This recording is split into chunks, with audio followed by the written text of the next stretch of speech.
오늘의 사연은 서울 송파구에 사는 65세 최미정님의 사연입니다. 엄마, 요즘엔 꼭 약 챙겨 드셔야 해요. 알겠죠? 그래. 너희가 걱정하니까 그러지. 이 대화가 오갔던 2024년 3월의 어느 봄날. 최미정 씨는 사위가 건넨 하얀 알약 하나를 물과 함께 삼켰습니다. 비타민이라고 했죠. 건강을 위한 것이라고 했습니다. 하지만 그 약은 비타민이 아니었습니다. 그 약 한 알이 30년간 피땀 흘려 일군 그녀의 모든 것을 앗아가려 했습니다.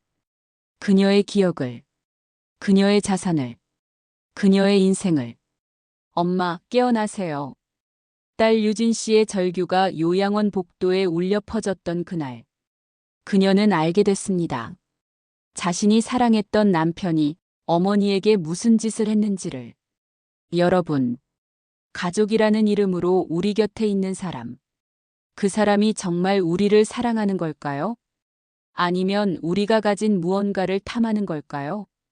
오늘 이 방송이 끝날 때쯤 여러분은 한 번쯤 주변을 돌아보게 될 겁니다. 그리고 생각하게 될 겁니다. 내 옆에 있는 이 사람은 과연 진짜일까? 자, 이제 시작하겠습니다. 최미정 씨의 이야기. 아니, 우리 모두의 이야기일 수 있는 이 사건의 전말을 처음부터 차근차근 들려드리겠습니다. 지금으로부터 30년 전, 1994년 가을이었습니다. 당시 35살이었던 최미정 씨는 5살 배기 딸 하나를 데리고 막막한 세상에 홀로 서 있었습니다. 남편 김재훈 씨는 교통사고로 세상을 떠났습니다. 갑작스러운 죽음이었죠. 어느 날 출근하던 남편이 저녁이 되어도 돌아오지 않았습니다.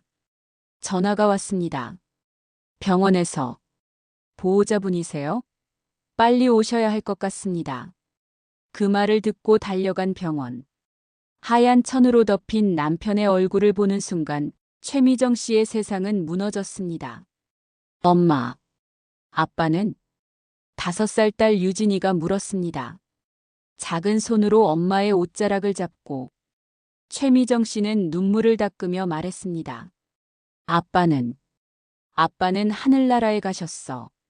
그날 이후 최미정 씨의 인생은 완전히 바뀌었습니다. 남편이 남긴 건 빚뿐이었습니다. 작은 사업을 하다가 실패했던 것이죠. 3천만 원의 빚. 당시로서는 엄청난 금액이었습니다. 장례식장에서 조문객들이 수군댔습니다. 저 집은 이제 어떻게 살려고. 젊은 여자 혼자 애 키우기 쉽지 않을 텐데. 빚도 있다던데. 최미정 씨는 그 모든 말을 들었습니다. 하지만 울지 않았습니다. 딸 앞에서만큼은 강한 엄마여야 했으니까요. 장례를 치른 다음 날, 최미정 씨는 딸의 손을 잡고 말했습니다. 유진아, 엄마가 약속할게. 우리 꼭 행복하게 살 거야. 아빠 없어도 우리 둘이서 잘 살 수 있어. 5살 유진이가 고개를 끄덕였습니다. 응, 엄마. 나도 착하게 있을게. 그렇게 최미정 씨의 30년 전쟁이 시작됐습니다. 여러분, 지금 이 이야기가 어떻게 전개될지 궁금하시죠? 그렇다면 지금 바로 구독 버튼을 눌러주세요. 그리고 좋아요도 함께 부탁드립니다. 여러분의 구독과 좋아요 하나하나가 이런 소중한 이야기를 더 많은 분들께 전하는 힘이 됩니다. 그리고 댓글로 여러분의 생각도 들려주세요. 혹시 여러분도 비슷한 경험이 있으신가요? 가족에 대한 신뢰 어디까지 해야 할까요? 여러분의 이야기가 궁금합니다. 자, 그럼 계속해서 최미정 씨의 이야기로 돌아가 보겠습니다. 1994년 겨울, 최미정 씨는 첫 직장을 구했습니다. 송파구에 있는 작은 분식집이었죠. 사장님, 제가 정말 열심히 하겠습니다. 경험은 없지만 배우는 건 자신 있어요. 분식집 사장님이었던 이순자 씨는 최미정 씨의 눈빛을 보고 말했습니다. 알았어요. 한번 해봐요. 근데 일 진짜 힘들어요. 괜찮겠어요? 괜찮습니다. 시키시는 대로 다 하겠습니다. 그렇게 시작된 분식집 일. 최미정 씨의 하루는 이랬습니다. 새벽 5시 기상.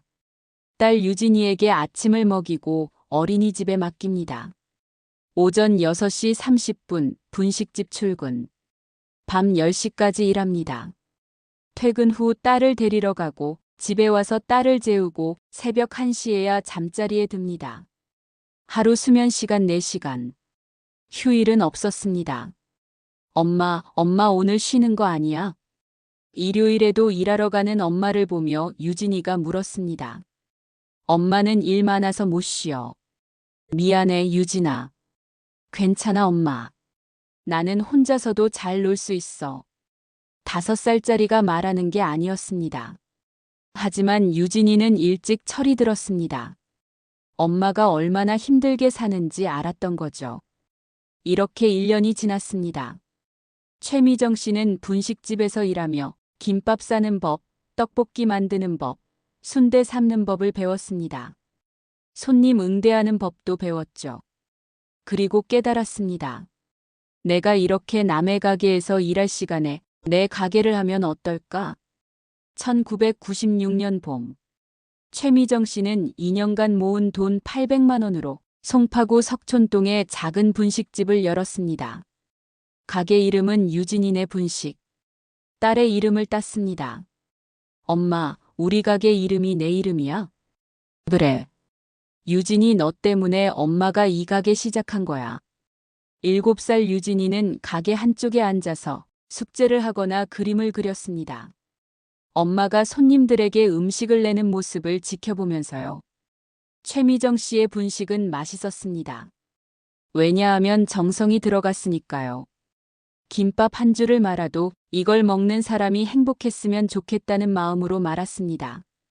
떡볶이 한 접시를 내놓아도 오늘 힘들었을 손님이 이거 먹고 기운났으면이라는 마음으로 내놓았습니다.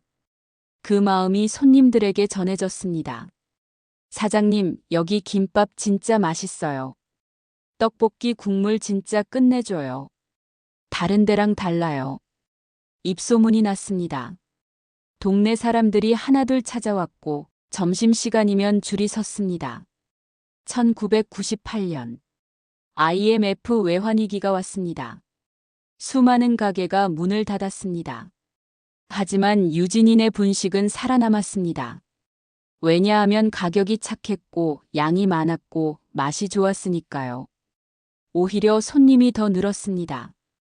비싼 식당 갈 돈이 없는 사람들이 최미정 씨의 분식집을 찾았던 거죠.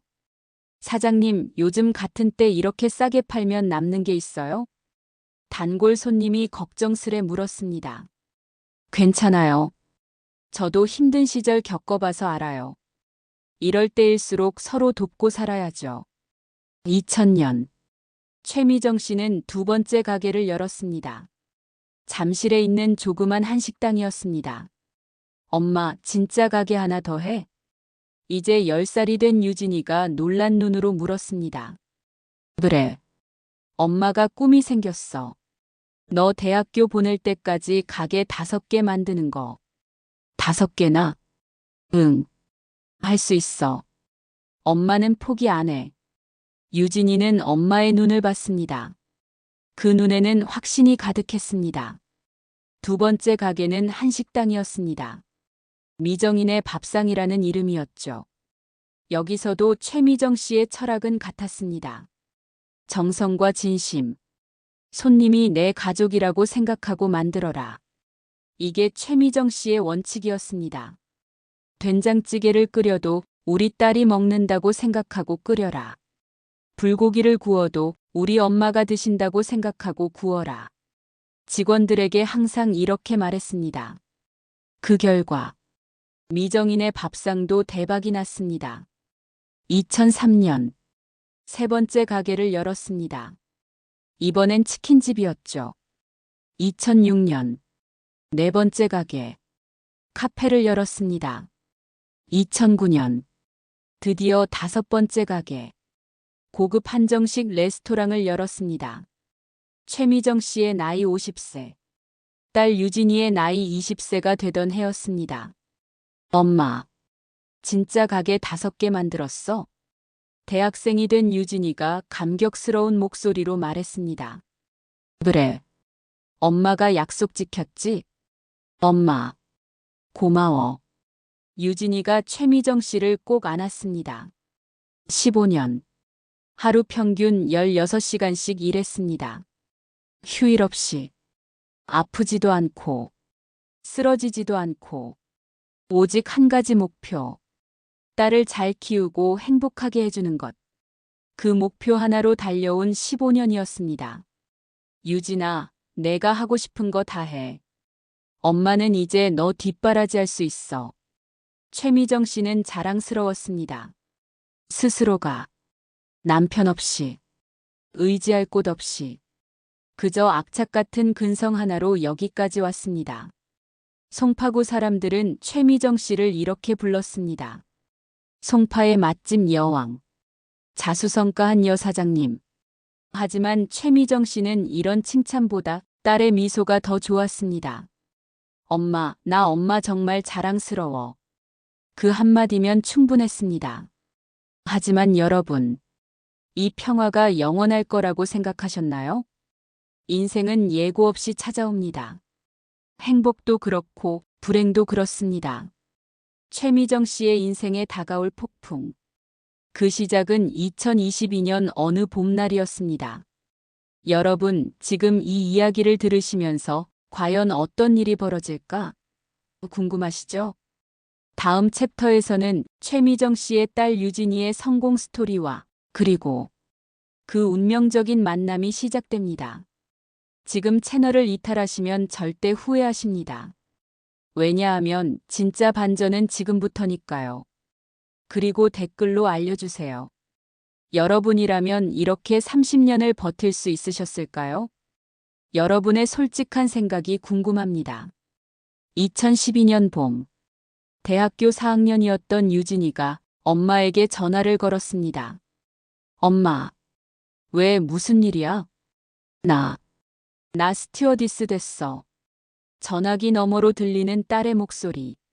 그 목소리는 떨리고 있었습니다. 기쁨으로. 최미정 씨는 그 자리에 주저앉았습니다. 손님들이 가득한 식당 한가운데서 진짜? 진짜야?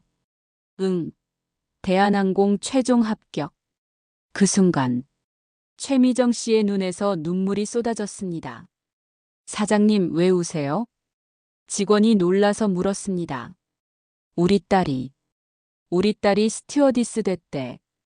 식당에 있던 단골 손님들이 모두 박수를 쳤습니다. 축하합니다, 사장님. 따님 정말 대단하시네요. 최미정 씨는 그날 저녁 딸을 데리고 외식을 했습니다. 고급 레스토랑에서요. 유진아, 너 어떻게 해낸 거야? 엄마. 나도 엄마처럼 포기하지 않았어. 엄마가 보여준 모습 있잖아. 그게 내 힘이었어. 최미정 씨는 또 울었습니다. 엄마, 오늘은 기쁜 날인데 왜 울어? 엄마는 행복해서 우는 거야. 유진이는 22살. 키 168cm, 날씬한 몸매, 아름다운 미소. 더욱이 영어, 중국어, 일본어까지 가능했습니다. 대학교 다니면서도 아르바이트로 학비를 벌었고 외국어 공부도 게을리하지 않았습니다. 엄마가 나를 위해 희생했는데 나도 최소한 내 몫은 해야지. 그게 유진이의 생각이었습니다. 2012년 여름. 유진이는 대한항공 승무원으로 첫 비행을 했습니다. 인천에서 뉴욕까지. 첫 비행을 마치고 돌아온 날, 유진이는 엄마에게 선물을 줬습니다. 엄마, 이거 뉴욕 면세점에서 샀어. 명품 가방이었습니다. 어머, 이거 비싼 건데. 엄마 받아. 평생 가방 하나 제대로 안 들고 다니잖아. 이젠 들어. 우리 엄마 누구보다 멋있어. 최미정 씨는 그 가방을 들고 거울을 봤습니다. 53살. 주름이 생긴 얼굴. 굵어진 손. 하지만 그 눈에는 여전히 빛이 있었습니다. 그래, 나도 이제 좀 누려봐야지. 2015년. 유진이는 승무원 경력 3년 차가 됐습니다. 이제는 국제선 수석 승무원이었죠. 회사에서도 인정받고 동료들에게도 인기가 많았습니다. 유진 씨, 진짜 모든 걸 다 가진 것 같아요. 후배 승무원이 말했습니다. 아니에요. 저는 그냥 운이 좋았을 뿐이에요. 유진이는 겸손하게 답했습니다. 하지만 사실 유진이에게도 고민이 있었습니다. 연애. 언니 남자친구 없어요? 응. 만날 시간이 없어서. 비행 스케줄이 불규칙했습니다. 오늘은 파리, 내일은 LA, 모레는 도쿄. 연애할 여유가 없었죠. 하지만 엄마는 걱정했습니다. 유진아, 너 이제 25이야. 좋은 사람 있으면 소개받아봐. 엄마 아직 멀었어. 나는 일에 집중하고 싶어. 그래도 엄마는 내가 행복하게 사는 게 보고 싶어. 혼자 사는 거 외로워. 최미정 씨는 자신의 인생을 떠올렸습니다. 35살에 홀로 된 후 한 번도 재혼하지 않았습니다. 오직 딸을 위해서만 살았죠. 딸만큼은 그렇게 살지 않았으면 좋겠어. 그게 최미정 씨의 진심이었습니다. 2018년 유진이의 나이 28살. 그해 가을 유진이는 회사 선배의 소개로 한 남자를 만났습니다. 이름은 박도현. 나이는 23살. 유진이보다 5살 어렸습니다. 언니, 이 남자 괜찮은 것 같아요. 소개해준 선배가 말했습니다. 서울대 경영학과 졸업했고 지금은 외국계 컨설팅 회사 다녀요. 집안도 괜찮고 무엇보다 성격이 좋아요. 유진이는 반신반의했습니다. 나보다 어린데 괜찮을까? 하지만 첫 만남에서 박도현은 유진이를 사로잡았습니다. 처음 뵙겠습니다. 박도현입니다. 공손한 인사, 단정한 외모, 지적인 대화. 승무원이시라니 정말 멋진 직업이시네요. 별로요. 그냥 서비스업이에요. 아니에요. 하늘을 나는 일이잖아요. 저는 그게 정말 로망이었어요. 박도현은 유진이의 이야기를 경청했습니다. 질문도 적절하게 했고 유머도 있었습니다. 이 사람, 괜찮은 것 같은데? 유진이는 그날 이후 박도현과 계속 만나기 시작했습니다. 2019년 봄, 유진이는 엄마에게 박도현을 소개했습니다. 엄마, 소개팅 한 사람이 있어. 최미정 씨는 조심스레 물었습니다. 어떤 사람인데? 유진이가 사진을 보여줬습니다. 이 사람이야. 박도현이라고. 사진 속 남자는 단정했습니다. 깔끔한 정장 차림에 부드러운 미소를 짓고 있었습니다. 좋네. 단정하게 생겼네. 그치? 근데 엄마. 유진이가 조심스레 말했습니다. 이 사람 나보다 5살 어려. 뭐? 최미정 씨는 놀랐습니다. 내가 28이면 이 사람은 23? 응. 잠시 침묵이 흘렀습니다. 엄마. 이상해. 최미정 씨는 딸의 눈을 봤습니다. 그 눈에는 설렘이 가득했습니다. 아니야. 뭐 어때? 나이보다 마음이지. 엄마. 고마워. 근데 이 사람 직업은 뭐래? 외국계 컨설팅 회사 다닌대. 서울대 경영학과 나왔고. 오, 그럼 똑똑하겠네.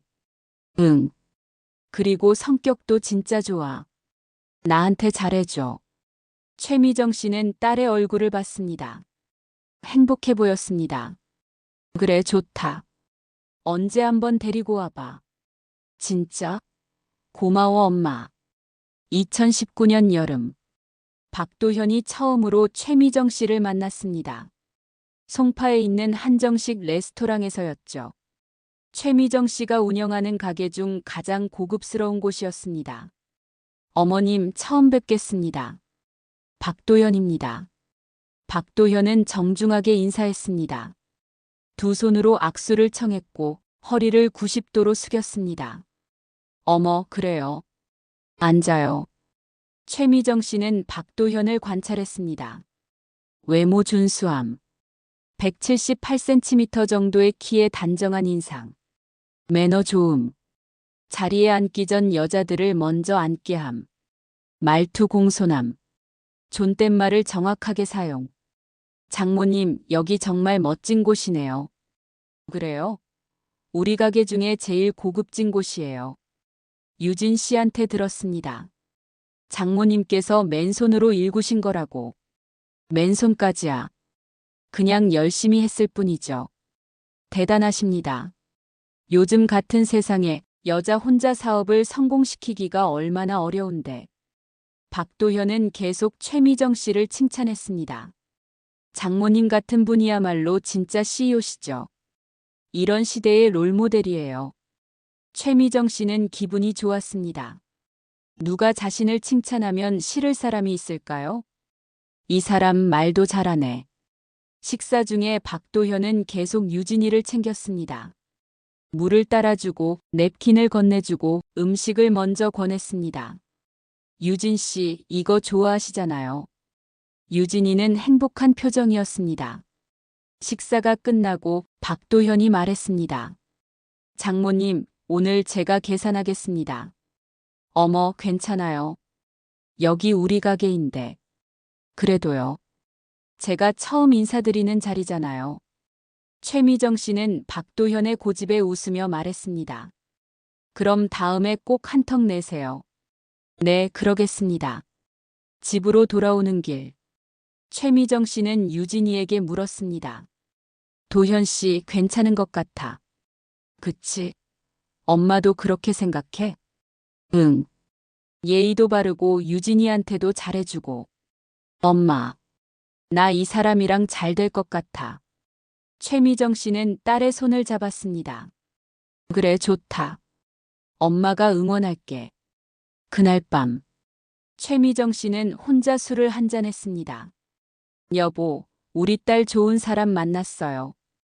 이제 나도 할 일 다 한 것 같아. 하늘에 있는 남편에게 말하듯.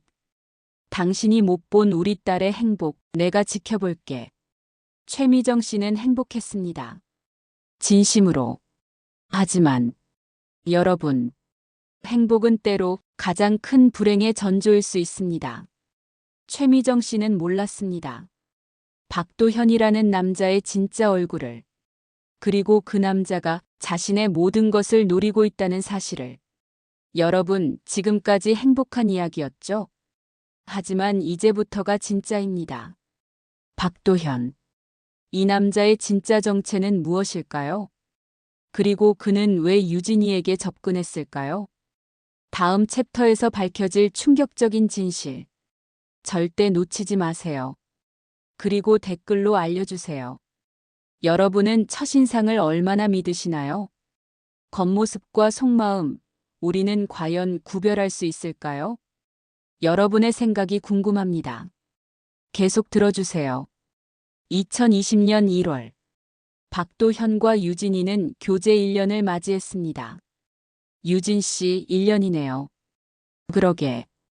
벌써 1년이야. 박도현은 유진이에게 선물을 줬습니다. 다이아몬드 목걸이였습니다. 와, 이거 비싼 건데. 괜찮아요. 유진 씨 좋아하시는 거 알아요. 유진이는 감동했습니다. 도현 씨, 고마워요.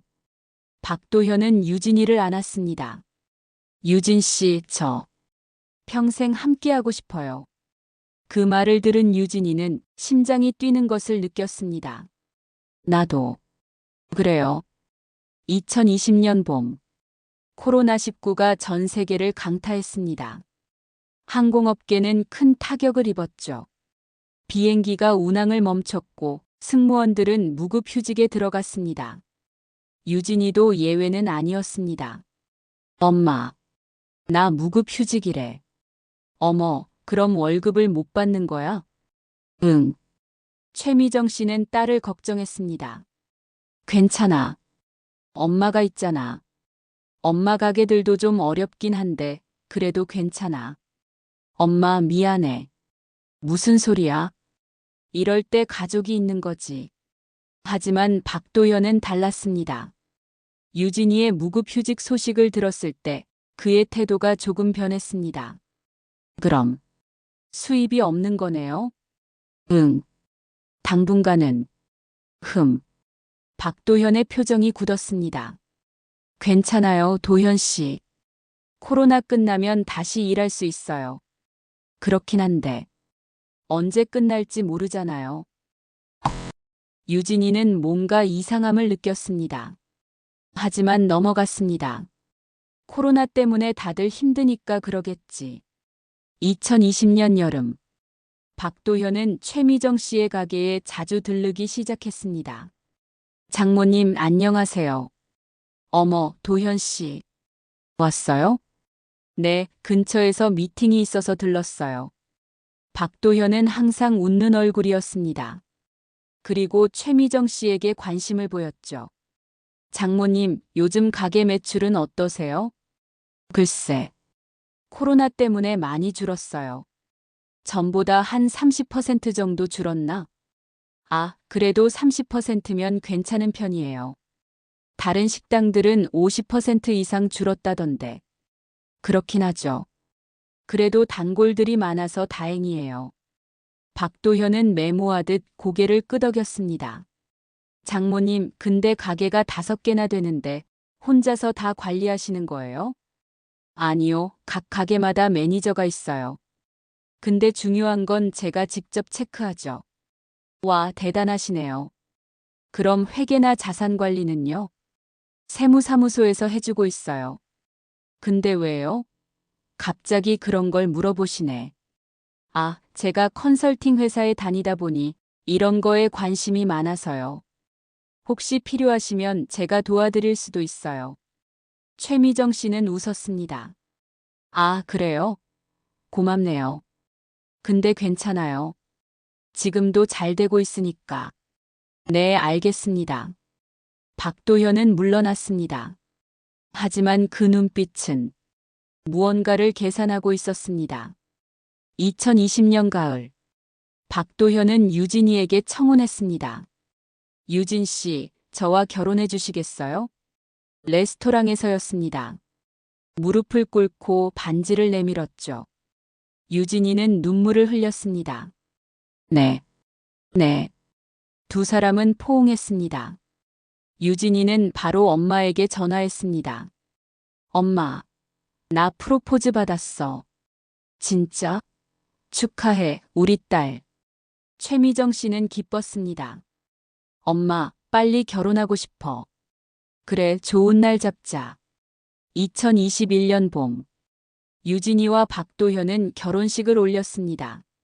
작은 결혼식이었습니다. 코로나 때문에 하객이 많지 않았죠. 하지만 최미정 씨는 눈물을 흘렸습니다. 우리 딸, 드디어 시집가네.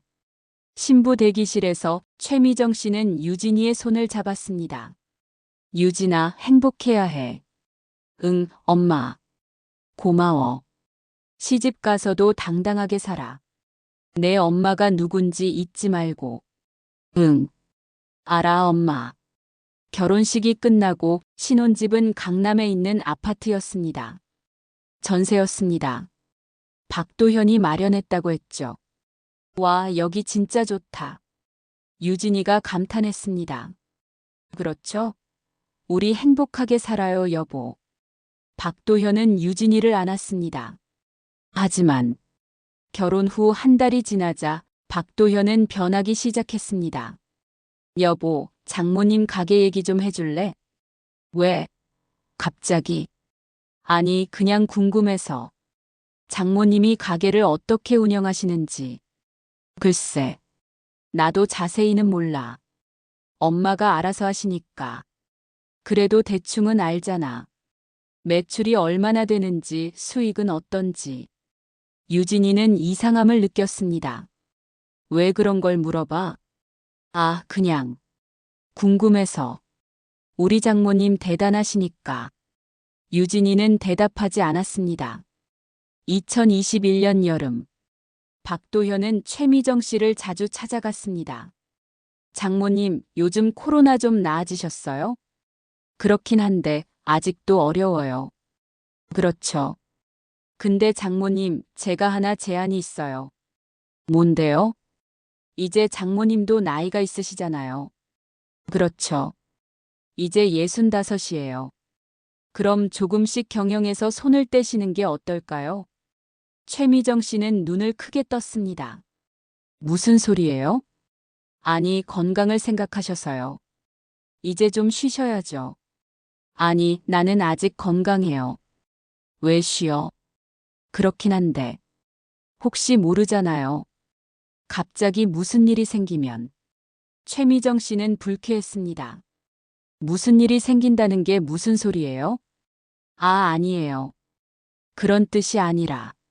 박도현은 당황했습니다. 그냥 미리미리 준비하시라는 얘기예요. 예를 들면 유진이한테 경영권을 조금씩 넘기신다든지. 최미정 씨는 박도현을 쳐다봤습니다. 도현 씨, 왜 그런 말을 하는 거예요? 장모님을 생각해서요. 내 생각은 내가 할게요. 그날 이후 최미정 씨는 박도현을 조금씩 의심하기 시작했습니다. 저 사람, 왜 자꾸 내 사업 얘기를 하는 거지? 하지만 유진이는 몰랐습니다. 남편이 장모에게 무슨 말을 하는지. 2021년 가을, 박도현은 더 노골적이 됐습니다. 장모님, 제가 세무 관련 책을 좀 봤는데요. 장모님 같은 경우는 상속세가 엄청 나올 거예요. 상속세? 네. 지금 장모님 자산이 많잖아요. 가게 5개에 부동산도 있으시고. 그건 내가 알아서 할 일이에요.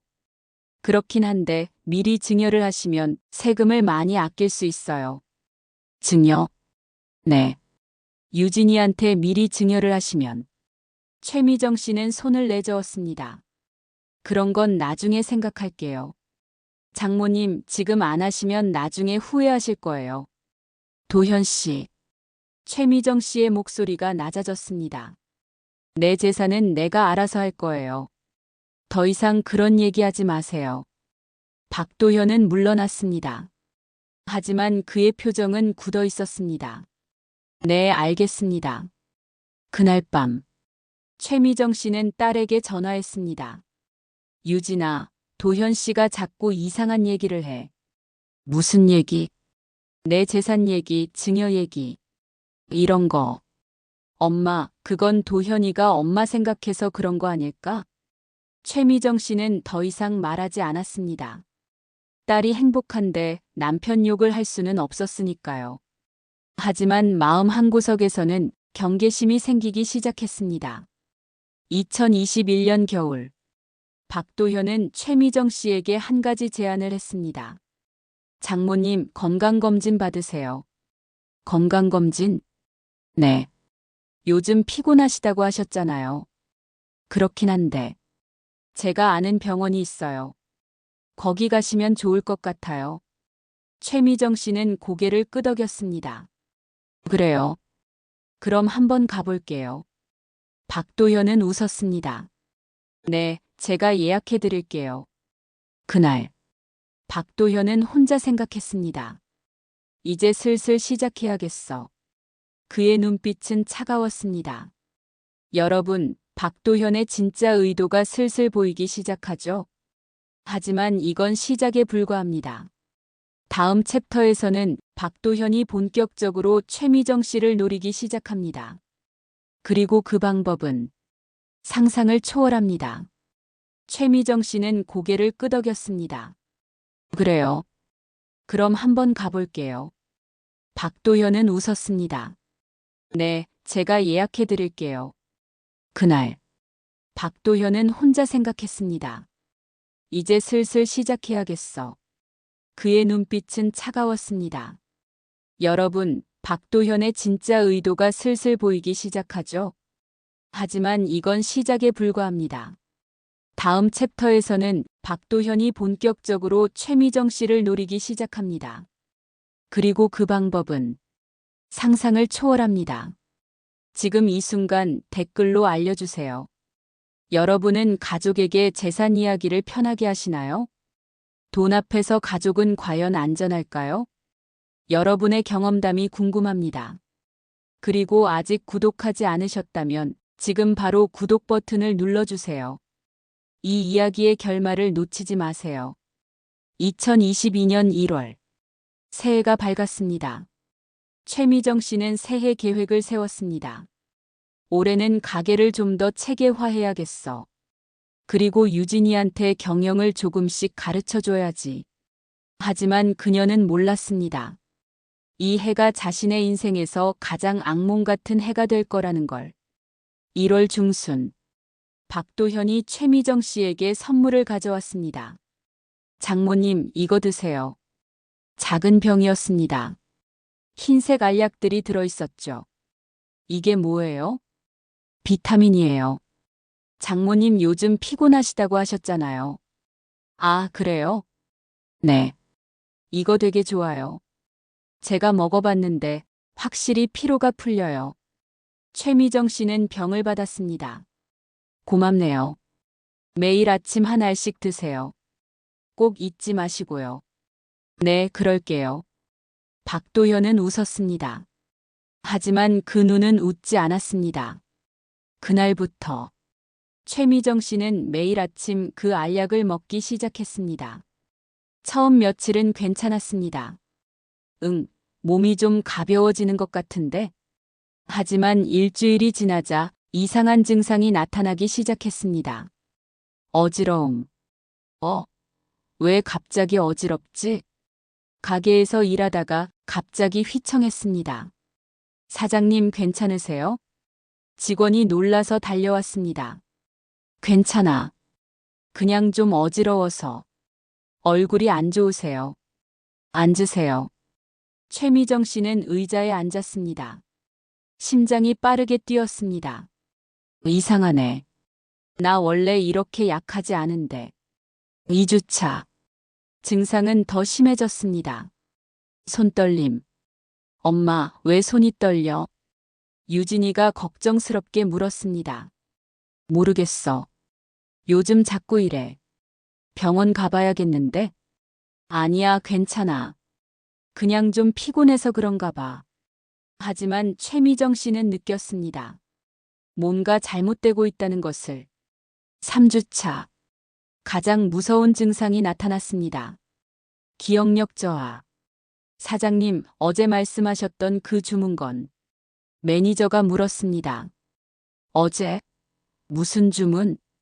어제 새벽에 전화하셔서 대량 주문이 들어왔다고 하셨잖아요. 그랬나? 최미정 씨는 기억이 나지 않았습니다. 사장님, 혹시 많이 피곤하세요? 아니, 기억이 안 나네. 매니저는 걱정스러운 표정이었습니다. 그날 저녁, 최미정 씨는 집에서 멍하니 앉아 있었습니다. 내가 왜 이러지? 분명 어제 일인데 기억이 안 나. 공포가 밀려왔습니다. 혹시 치매? 65세. 치매가 올 나이는 아니지만 요즘 젊은 치매도 많다고 하잖아요. 아니야, 설마. 하지만 불안은 계속됐습니다. 2월. 박도현은 계속 최미정 씨를 찾아왔습니다. 장모님, 약 잘 드시고 계세요? 응. 먹고 있어. 그럼 됐어요. 계속 드세요. 그런데 도현 씨. 최미정 씨가 조심스럽게 말했습니다. 나 요즘 몸이 좀 이상해. 어디가요? 어지럽고. 기억도 자꾸 끊기고. 박도현은 걱정스러운 표정을 지었습니다. 어머, 그럼 병원 가보셔야겠는데요? 그래야 할 것 같아. 제가 아는 병원 소개해 드릴게요. 고마워요. 박도현은 속으로 웃었습니다. 계획대로 되고 있어. 2월 중순. 최미정 씨는 병원에 갔습니다. 박도현이 소개해준 병원이었죠. 어디가 불편하세요? 의사가 물었습니다. 요즘 어지럽고 기억이 자꾸 끊기고 손에 힘도 잘 안 들어가요. 혈액 검사 좀 해봐야겠네요. 일주일 후. 검사 결과가 나왔습니다. 이상하네요. 의사가 중얼거렸습니다. 뭐가 이상해요? 약물 반응이 보입니다. 약물? 네. 혹시 복용 중인 약이 있으세요? 최미정 씨는 생각했습니다. 아, 비타민 먹고 있어요. 비타민? 어떤 걸로요? 사위가 준 건데. 그 약 가져오실 수 있어요? 네, 가져올게요. 집에 돌아온 최미정 씨는 박도현이 준 약병을 찾았습니다. 하지만 이상한 점이 있었습니다. 약병에 라벨이 없었습니다. 그냥 하얀 병에 하얀 알약들만 들어있었죠. 이상하네. 비타민인데 라벨이 없어? 최미정 씨는 불안해졌습니다. 다음 날, 약병을 들고 병원에 갔습니다. 이게 그 비타민이에요. 의사는 약을 보더니 눈을 크게 떴습니다. 이거, 비타민 아닌데요. 네, 이거 진정제예요. 진정제. 네. 정확히는 벤조디아제핀 계열의 약물입니다. 이거 장기 복용하면 안 돼요. 최미정 씨는 충격을 받았습니다. 그럼, 이게 내 증상의 원인이에요? 그럴 가능성이 높습니다. 지금 당장 복용을 중단하세요. 최미정 씨는 집에 돌아왔습니다. 그리고 생각했습니다. 도현이가 왜 나한테 진정제를 준 거지? 의심이 확신으로 바뀌는 순간이었습니다. 2월 말, 최미정 씨는 약 복용을 중단했습니다. 며칠 후, 증상이 조금씩 나아졌습니다. 어지럼증이 줄어들었어. 기억도 좀 돌아오는 것 같고, 하지만 완전히 회복되지는 않았습니다. 이미 한 달 이상 약물을 복용했으니까요. 그럴 가능성이 높습니다. 지금 당장 복용을 중단하세요. 최미정 씨는 집에 돌아왔습니다. 그리고 생각했습니다. 도현이가 왜 나한테 진정제를 준 거지? 의심이 확신으로 바뀌는 순간이었습니다. 2월 말, 최미정 씨는 약 복용을 중단했습니다. 며칠 후, 증상이 조금씩 나아졌습니다. 어지럼증이 줄어들었어. 기억도 좀 돌아오는 것 같고, 하지만 완전히 회복되지는 않았습니다. 이미 한 달 이상 약물을 복용했으니까요. 박도현은 이를 눈치챘습니다. 장모님 약 안 드세요? 응. 그 약 먹으니까 몸이 더 안 좋아져서. 박도현의 표정이 굳었습니다. 그럼 안 되는데. 계속 드셔야 하는데. 괜찮아. 이제 안 먹을래. 하지만 최미정 씨는 박도현을 똑바로 쳐다봤습니다. 도현 씨, 그 약 뭐예요? 비타민이요. 비타민 아니던데요. 병원에서 확인했어요. 박도현은 당황했습니다. 아, 그게 진정제더라고요. 왜 나한테 진정제를 줬어요? 장모님 오해예요. 저도 비타민인 줄 알고. 거짓말하지 마세요. 최미정 씨의 목소리가 차갑게 식었습니다. 다시는 나한테 약을 주지 마세요. 박도현은 아무 말도 하지 못했습니다. 그날 이후 박도현은 계획을 바꿨습니다. 직접적인 방법은 안 먹히는군. 그럼 다른 방법을 써야겠어. 그리고 3월, 박도현은 유진이에게 제안했습니다. 여보, 우리 아기 가지면 어때? 응? 갑자기. 응. 우리 결혼한 지도 1년 됐잖아. 유진이는 생각했습니다. 그것도 좋긴 한데. 지금은 아닌 것 같아. 엄마 상태도 안 좋으시고. 장모님은 내가 케어할게. 여보는 아기만 생각해. 유진이는 뭔가 찝찝했습니다. 하지만 남편의 말을 믿기로 했습니다. 음악이 더 긴장감 있게 바뀐다. 4월. 박도현은 다시 최미정 씨를 찾아갔습니다. 장모님 죄송합니다. 지난번에. 됐어요. 이제 그런 얘기하지 말아요. 네. 그리고 하나만 여쭤볼게요. 뭐예요? 장모님 가게 경영 힘드시죠? 제가 도와드릴게요. 전문 경영인을 소개해 드릴 수도 있고. 필요 없어요. 장모님, 이제 나이도 있으시고. 내가 아직 젊어요. 최미정 씨는 화를 냈습니다. 박도현은 물러났습니다. 하지만 포기하지 않았습니다. 좋아. 그럼 다른 방법을 쓸 수밖에. 그리고 그 다른 방법은 더 잔혹했습니다. 여러분, 박도현이 최미정 씨에게 준 약의 정체가 밝혀졌습니다. 진정제였죠. 하지만 이건 시작일 뿐입니다. 박도현은 더 무서운 계획을 세우고 있습니다. 다음 챕터에서는 최미정 씨에게 찾아온 진짜 악몽이 시작됩니다. 여러분, 댓글로 알려주세요. 이런 상황에서 여러분이라면 어떻게 하시겠어요? 의심되는 가족을 어떻게 대처해야 할까요? 그리고 이 영상이 도움이 되셨다면 좋아요와 구독 부탁드립니다. 계속됩니다. 2022년 5월. 최미정 씨는 더 이상 박도현이 준 약을 먹지 않았습니다. 하지만 이미 2달 이상 복용한 후였습니다. 몸은 쉽게 회복되지 않았습니다. 엄마, 오늘도 가게 안 가? 유진이가 걱정스럽게 물었습니다. 응. 오늘은 좀 쉬어야 할 것 같아. 최미정 씨는 침대에 누워 있었습니다. 온몸에 힘이 없었습니다. 엄마, 병원 다시 가봐야 하는 거 아니야? 괜찮아. 그냥 좀 쉬면 나아질 거야. 하지만 나아지지 않았습니다. 5월 중순. 본점 매니저 영자 씨가 최미정 씨를 찾아왔습니다. 영자 씨는 50대 중반의 여성으로 최미정 씨와 함께 15년을 일한 오른팔이었습니다. 사장님, 요즘 너무 이상하세요. 이상하다니? 예. 분명히 제가 보고 드린 건데 기억을 못 하시고 약속도 자꾸 까먹으시고. 최미정 씨는 고개를 숙였습니다. 미안해요, 영자 씨.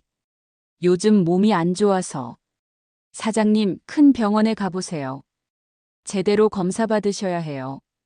그래야 할 것 같네요. 그날 오후. 최미정 씨는 대학병원에 갔습니다. 신경과 전문의가 그녀를 진찰했습니다. 증상이 언제부터였죠? 3월부터요. 근데 2월부터 약을 먹었어요. 무슨 약을요? 사위가 준 약인데. 비타민이라고 했는데 나중에 알고 보니 진정제더라고요. 의사는 심각한 표정을 지었습니다. 그 약 아직 갖고 계세요? 네, 여기 있어요. 최미정 씨는 약병을 꺼냈습니다. 의사는 약을 보더니 즉시 검사실로 보냈습니다. 이거 성분 분석 좀 해주세요. 급합니다. 1시간 후. 결과가 나왔습니다. 이건 로라제팜이네요. 로라제팜이요? 네. 강력한 수면 유도제이자 진정제입니다. 그것도 일반 용량의 2배 정도 되는 것 같은데요. 그게 뭔데요? 장기 복용 시 인지 기능 저하, 운동장애, 심하면 의존성까지 생길 수 있는 약물입니다. 최미정 씨는 손이 떨렸습니다. 그럼 제 증상이 다 이 약 때문이에요? 그렇습니다. 지금 당장 복용을 중단하셨다니 다행이지만 이미 복용하신 기간이 있어서 회복에 시간이 걸릴 겁니다. 얼마나 걸려요? 최소 3개월에서 6개월은 봐야 합니다. 그리고 재활 치료도 필요할 것 같습니다. 최미정 씨는 망연자실했습니다. 왜? 사위가 나한테 왜 이런 짓을? 의사가 조심스럽게 물었습니다. 혹시 경찰에 신고는 하셨나요? 아니요. 아직. 이건 명백히 범죄입니다. 신고하셔야 해요. 최미정 씨는 고민에 빠졌습니다. 신고를 하면 유진이는 어떻게 되지? 딸의 결혼 생활이 파탄나는 거 아니야? 집으로 돌아온 최미정 씨는 혼자 방에 앉아 울었습니다. 내가 뭘 잘못했길래? 내가 뭘 그렇게 잘못했길래? 30년간 악착같이 일해서 모은 재산. 그 재산이 화가 된 걸까요? 돈이 이렇게 무서운 거구나. 그날 밤, 박도현이 전화를 걸어왔습니다. 장모님, 요즘 어떠세요? 최미정 씨는 대답하지 않았습니다. 장모님? 계세요? 뭐 때문에 전화했어요? 그냥 안부 여쭤보려고요. 됐어요. 이제 전화하지 마세요. 최미정 씨는 전화를 끊었습니다. 박도현은 전화기를 내려놓으며 혀를 찼습니다. 생각보다 질기네. 그리고 새로운 계획을 세웠습니다. 직접 약을 먹이는 건 실패했어. 그럼 다른 방법으로 가야지. 5월 말, 박도현은 유진이에게 말했습니다. 여보, 장모님 좀 이상하지 않아? 응? 뭐가? 요즘 말도 이상하고 행동도 이상하고. 혹시 치매 아닐까? 유진이는 놀랐습니다. 치매? 엄마가? 응. 내가 봐도 그런 것 같아. 자꾸 같은 말 반복하시고 기억도 못하시고. 유진이는 걱정이 되기 시작했습니다. 그럼 어떻게? 병원에 한번 모셔가 봐야 할 것 같아. 그래야겠다. 하지만 박도현의 진짜 의도는 따로 있었습니다. 치매 진단만 받으면 법적으로 판단 능력이 없다는 걸 증명할 수 있어. 그럼 유진이가 후견인이 되고 재산 관리도 우리가 할 수 있지. 6월. 유진이는 엄마를 설득해서 병원에 갔습니다. 하지만 최미정 씨는 이미 눈치를 챈 상태였습니다. 유진아, 나 치매 아니야. 엄마, 그래도 검사는 받아봐야지. 싫어. 나 멀쩡해. 엄마, 요즘 말 안 되는 행동 많이 하셨잖아. 그건 약 때문이었어. 약? 최미정 씨는 말하려다가 멈췄습니다. 이걸 유진이한테 말하면 딸이 얼마나 상처받을까. 아니야, 아무것도 아니야. 결국 검사를 받았습니다. 결과는 치매는 아니십니다. 의사가 말했습니다. 다만 약물로 인한 일시적 인지 기능 저하가 있으셨던 것 같네요. 지금은 회복 중이시고요. 박도현은 실망했습니다. 치매가 아니라니. 하지만 포기하지 않았습니다. 좋아. 그럼 다른 방법을 써야겠어. 6월 중순. 박도현은 최미정 씨의 가게 직원들에게 접근하기 시작했습니다. 영자 씨, 요즘 장모님 상태 어때요? 네. 왜요? 아니, 그냥 걱정돼서요. 글쎄요. 예전보단 많이 안 좋으세요. 그렇죠? 저도 그렇게 생각해요. 박도현은 계속 물었습니다. 혹시 사장님이 가게 관리 제대로 하시나요? 무슨 말씀이세요? 아니, 요즘 좀 실수가 많으시지 않나요? 영자 씨는 불쾌했습니다. 그건 일시적인 거예요. 그래도 이제 나이도 있으시고, 혹시 경영권을 넘기실 생각은 없으실까요? 영자 씨는 박도현을 똑바로 쳐다봤습니다. 사위님, 그런 말씀 함부로 하시면 안 돼요. 아니. 그냥 사장님이 얼마나 열심히 사셨는데요. 그리고 아직 건강하세요. 영자 씨는 자리를 떴습니다. 그날 저녁, 영자 씨는 최미정 씨에게 전화했습니다. 사장님, 사위분이 좀 이상해요. 이상하다니? 자꾸 사장님 건강 상태 물어보고 경영권 얘기도 하시고.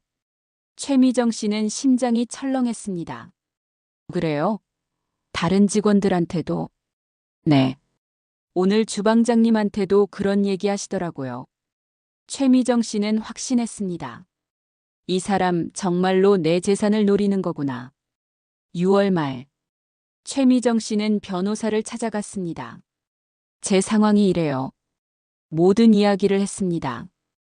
약 이야기도 박도현의 행동도 모든 걸 말했습니다. 변호사는 심각한 표정으로 들었습니다. 이건 명백한 범죄 시도입니다. 그런데 증거가 없어요. 약물은 있잖아요. 그것만으로도. 하지만 제 딸이 그 사람 아내예요. 변호사는 한숨을 쉬었습니다. 어머님, 딸을 생각하시는 마음은 이해합니다. 하지만 이건 범죄예요. 신고하셔야 합니다. 그리고 재산 보호를 위해 지금 바로 증여나 상속 계획을 바꾸세요. 어떻게요? 딸에게 증여하려던 계획이 있으셨다면 일단 보류하세요. 그리고 유언장을 작성하세요. 유언장. 네. 만약의 상황에 대비하셔야 합니다. 최미정 씨는 고개를 끄덕였습니다. 알겠습니다. 그날 최미정 씨는 유언장을 작성했습니다. 그리고 그 유언장에는 박도현에게는 단 한 푼도 가지 않도록 명시했습니다. 7월 최미정 씨의 건강은 조금씩 회복되고 있었습니다. 약을 끊은 지 4개월이 지났으니까요. 좀 나아진 것 같아. 하지만 완전히 회복되지는 않았습니다. 여전히 가끔 어지럽고 기억도 완벽하지 않았습니다. 그리고 바로 그때 박도현이 다시 움직였습니다. 7월 중순 박도현은 최미정 씨에게 전화했습니다. 장모님, 제가 좋은 요양시설을 알아봤어요. 요양시설? 네. 요즘 장모님 건강이 안 좋으시잖아요. 전문적인 케어를 받으시면 좋을 것 같아서요. 난 요양원 안 가요. 장모님, 거기 정말 좋은 곳이에요. 한 번만 보러 가보세요. 싫다고요. 최미정 씨는 전화를 끊었습니다. 하지만 박도현은 포기하지 않았습니다. 이번엔 유진이를 통해 압박했습니다. 여보, 장모님 혼자 계시기 힘들 것 같아. 왜? 요즘 건강도 안 좋으시고 가게 일도 제대로 못 하시잖아. 그래도 엄마는 요양원 가기 싫어하셔. 그래도 일단 보러는 가봐야지. 여보도 같이 가자. 유진이는 고민했습니다. 알았어. 한번 보러는 가보자. 7월 말 최미정 씨는 딸과 사위와 함께 한 요양원을 방문했습니다. 깔끔한 시설이었습니다. 조용하고 관리가 잘 되어 있었죠. 어머님, 여기 어때요? 요양원 원장이 물었습니다. 좋네요. 여기서 편히 쉬시면서 치료받으시면 빨리 좋아지실 거예요. 박도현이 거들었습니다. 장모님, 여기 한번 계셔보시면 어떨까요? 한 달만이라도. 최미정 씨는 뭔가 불안했습니다. 이 사람이 날 왜 여기 넣으려고 할까? 하지만 딸의 얼굴을 보니 딸도 걱정하는 표정이었습니다. 엄마, 한 달만 있어봐. 몸 추스르고. 최미정 씨는 결국 동의했습니다. 알았어. 한 달만. 그날, 최미정 씨는 요양원에 입원했습니다. 그리고 이것이 최미정 씨에게 찾아온 진짜 악몽의 시작이었습니다. 여러분, 최미정 씨는 이제 요양원에 갇혔습니다. 그리고 박도현의 진짜 계획이 본격적으로 시작됩니다. 다음 챕터는 가장 충격적인 내용입니다. 요양원에서 무슨 일이 벌어졌을까요? 여러분도 궁금하시죠? 그럼 계속 들어주세요. 그리고 댓글로 알려주세요. 여러분의 가족 중에 요양원에 계신 분이 있나요? 요양원, 과연 안전한 곳일까요? 여러분의 이야기를 들려주세요. 2022년 8월 1일, 최미정 씨의 요양원 생활이 시작됐습니다. 방은 생각보다 괜찮았습니다. 깔끔한 침대, 작은 책상, 창문도 있었죠. 어머님, 불편한 거 없으세요? 간호사가 친절하게 물었습니다. 괜찮아요.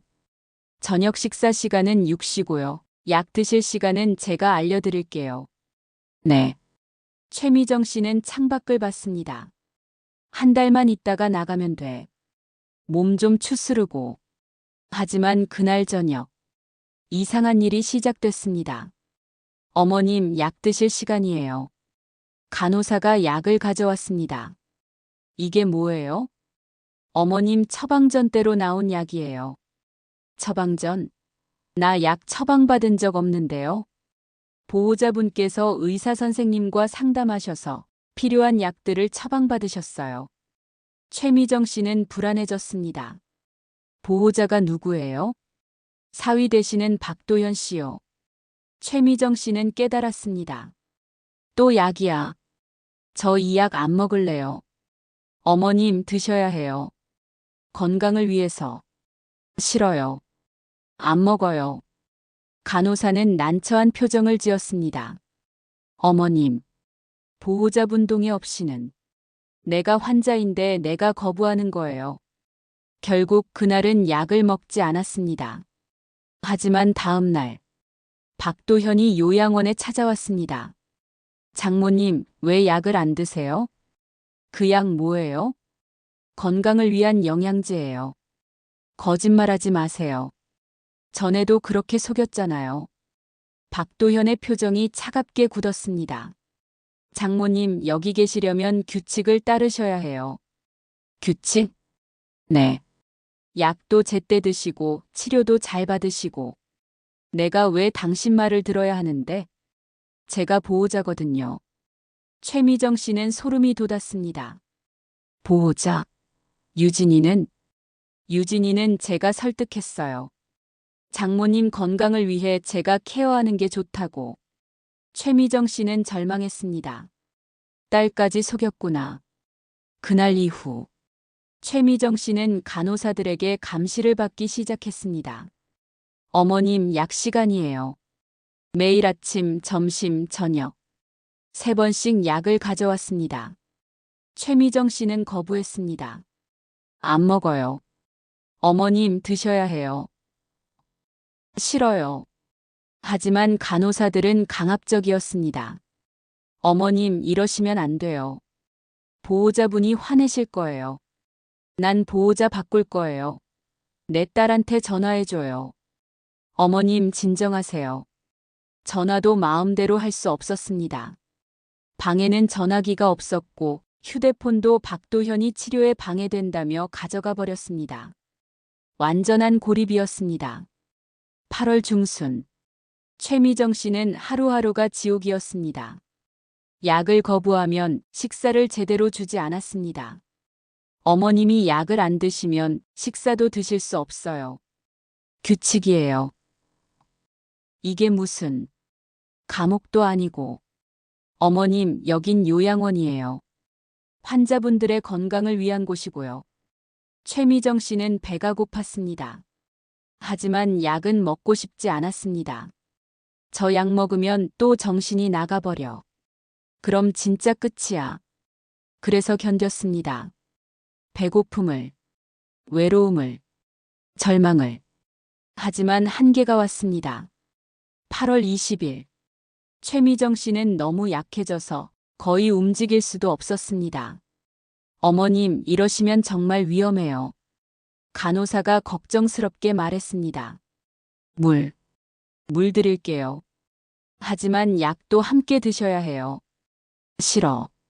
어머님. 결국 최미정 씨는 쓰러졌습니다. 의식을 잃은 것입니다. 간호사들이 급히 병원으로 옮겼습니다. 응급실에서 깨어난 최미정 씨. 어머님, 괜찮으세요? 담당 의사가 물었습니다. 여기가 어디? 병원이에요. 탈수와 영양결핍으로 쓰러지셨어요. 의사는 조용히 말했습니다. 어머님, 무슨 일이 있으세요? 요양원에서 식사를 제대로 안 하셨다던데. 최미정 씨는 눈물을 흘렸습니다. 선생님, 도와주세요. 네. 요양원에서 약을 강제로 먹이려고 해요. 먹기 싫다고 하니까 밥도 안 주고. 의사는 놀랐습니다. 그게 무슨 말씀이세요? 제 사위가 저한테 이상한 약을 먹이려고 제 재산을 노리고 있어요. 의사는 심각한 표정이 됐습니다. 이건 학대입니다. 선생님, 제발 경찰에 신고해 주세요. 알겠습니다. 제가 도와드릴게요. 하지만 그때 박도현이 응급실에 나타났습니다. 장모님, 괜찮으세요? 걱정스러운 표정을 지으며 다가왔습니다. 선생님, 장모님 상태가 어떠세요?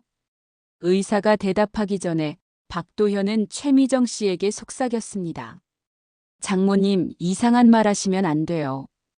유진이 생각하세요. 최미정 씨는 온몸이 굳었습니다. 선생님, 사실 장모님이 요즘 치매 증상이 있으세요. 헛소리를 자주 하시고 아니에요. 난 치매 아니에요. 최미정 씨가 소리쳤습니다. 선생님, 저 사람이 거짓말하는 거예요. 저 사람이 저한테 약을. 장모님, 진정하세요. 박도현이 최미정 씨의 손을 잡았습니다. 하지만 그 손에는 힘이 들어가 있었습니다. 최미정 씨를 협박하는 힘이. 의사는 난처한 표정이었습니다. 일단 안정을 취하시는 게 좋겠습니다. 최미정 씨는 절망했습니다. 아무도 내 말을 믿지 않아. 다음 날 최미정 씨는 다시 요양원으로 돌아왔습니다. 하지만 이번엔 상황이 달라졌습니다. 그녀의 방이 바뀌었습니다. 창문이 없는 방으로. 왜 방을 옮겨요? 어머님 안전을 위해서예요. 안전? 네. 어머님이 위험한 행동을 하실 수 있다고 보호자분이 요청하셨어요. 무슨 소리예요? 나 멀쩡해요. 하지만 아무도 듣지 않았습니다. 그리고 그날부터 최미정 씨는 완전히 갇혀버렸습니다. 창문도 없는 방, 외부와의 연락도 차단, 면회도 박도현의 허락이 있어야만 가능.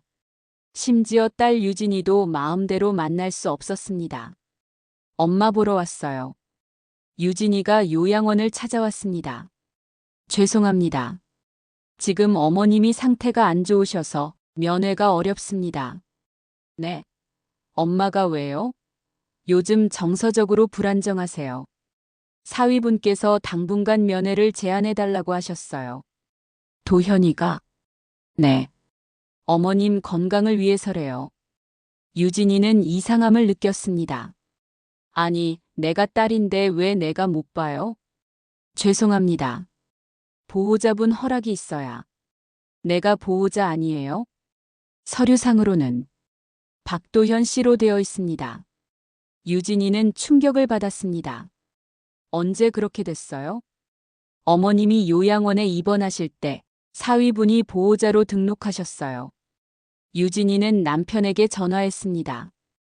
도현아, 지금 엄마 요양원인데 나보고 못 들어가게 하는데? 아, 그거. 장모님이 요즘 상태가 안 좋아서 자극을 줄여야 한대. 무슨 소리야? 내가 딸인데 자극이? 여보, 나 지금 바빠. 나중에 얘기해. 박도현은 전화를 끊었습니다. 유진이는 불안해졌습니다. 뭔가 이상해. 하지만 확신할 수 없었습니다. 남편을 믿고 싶었으니까요. 그 사이 요양원 안에 최미정 씨는 하루하루를 버티고 있었습니다. 9월이 왔습니다. 약은 계속 강요됐습니다. 이제는 먹지 않으면 방에 혼자 가둬버렸습니다. 어머님 약 드시지 않으면 오늘 하루 방에만 계셔야 해요. 최미정 씨는 선택의 여지가 없었습니다. 결국 약을 먹었습니다. 그리고 다시 정신이 흐려지기 시작했습니다. 아, 안 돼. 어지러움, 기억상실, 무기력함, 모든 증상이 다시 돌아왔습니다. 내가 여기서 이렇게 죽는 건가? 최미정 씨는 절망했습니다. 하지만 그때 한 사람이 그녀를 지켜보고 있었습니다. 가게 본점의 매니저 영자 씨였습니다. 영자 씨는 사장님이 요양원에 들어간 후 계속 연락을 시도했습니다. 하지만 번번이 거절당했습니다. 사장님과 통화 좀 하고 싶은데요. 죄송합니다. 지금 어머님이 통화가 어려우세요. 그럼 언제 가능해요? 잘 모르겠습니다. 영자 씨는 이상함을 느꼈습니다. 뭔가 잘못됐어. 그래서 직접 요양원을 찾아갔습니다. 9월 중순, 영자 씨는 요양원에 도착했습니다. 최미정 어머님 면회 왔습니다. 어머님과 무슨 관계세요? 회사 직원입니다. 15년 동안 같이 일했어요. 죄송합니다. 가족이 아니면 면회가 안 됩니다. 네. 왜요? 보호자분께서 그렇게 요청하셨어요. 영자 씨는 화가 났습니다. 이게 무슨 감옥도 아니고 사장님이 원하시는지 직접 물어봐요. 죄송합니다. 규칙이에요. 영자 씨는 돌아갈 수밖에 없었습니다. 하지만 포기하지 않았습니다. 집으로 돌아온 영자 씨는 유진이에게 전화했습니다. 사모님, 저 영자예요. 아, 영자 씨. 무슨 일이세요? 사모님, 죄송하지만 장모님 상태가 너무 이상해요. 네. 무슨 말씀이세요? 며칠 전까지만 해도 멀쩡하셨는데 갑자기 요양원에 들어가시고 연락도 안 되고 면회도 안 되고 유진이는 심장이 철렁했습니다. 그리고 사모님, 이런 말씀드리기 뭐하지만 네. 사위분이 자꾸 사장님 재산 얘기를 하세요.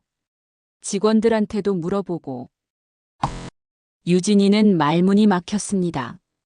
죄송합니다. 제가 너무 나선 것 같네요.